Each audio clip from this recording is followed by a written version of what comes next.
Nah, anak-anak, untuk materi kita sekarang adalah kita akan memasuki materi triguna. Materi triguna ini adalah materi terakhir di semester 1 ini, anak-anak ya. Nah, mungkin anak-anak di sini ada yang pernah mendengar tentang ajaran triguna. Apa itu triguna? Ada yang tahu mungkin? Nah, anak-anak, kita akan mengawalnya dengan artian triguna, anak-anak. Nah, ini ya.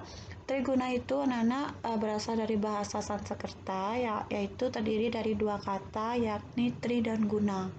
Nah, tri itu artinya 3, sedangkan guna itu artinya sifat.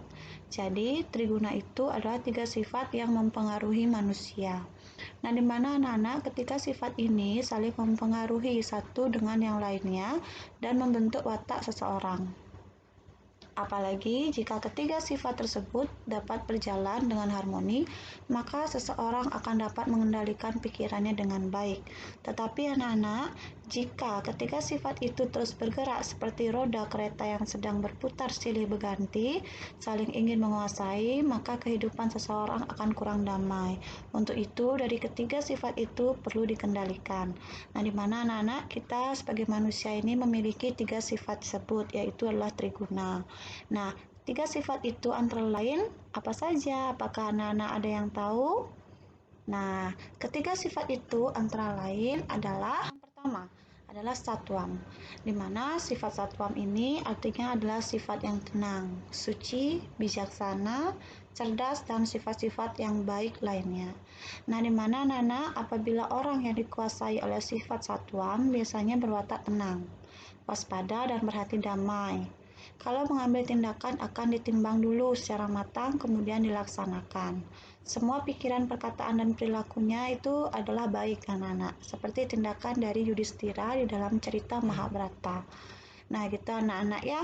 Lalu, bagian triguna kedua atau sifat manusia yang kedua itu ada rajas. Nah, di mana sifat rajas ini adalah sifat yang lincah, gesit, tergesa-gesa, bimbang, iri hati, angkuh, dan bernafsu. Namun, anak-anak, ada baiknya juga dari sifat rajas ini.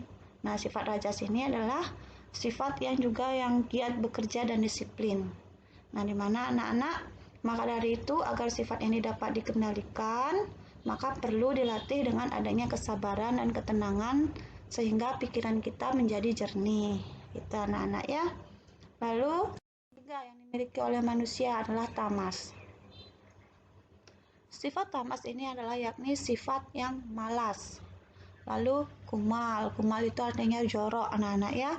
Lalu ada rakus dan juga suka berbohong. Orang yang dikuasai sifat tamas ini biasanya berpikir, berkata, dan berbuat sangat lambat. Kadang-kadang juga suka tidur, besar birahinya. Birahi itu maksudnya nafsu, anak-anak ya, entah itu dari nafsu makan dan lain sebagainya. Keras keinginannya serta suka tidur. Orang yang dikuasai oleh sifat tamas akan jauh dari sifat susila atau kebaikan karena perbuatannya hanya mementingkan dirinya sendiri dan tidak mempunyai rasa kasih sayang terhadap orang lain yang ada di sekitarnya. Nah, ini anak-anak ya, jadi ada kesimpulannya. Dengan demikian, hendaknya sifat satwam itu selalu dilatih untuk menguasai sifat-sifat rajas dan tamas agar hidup kita selamat, baik pada waktu hidup di dunia maupun di akhirat.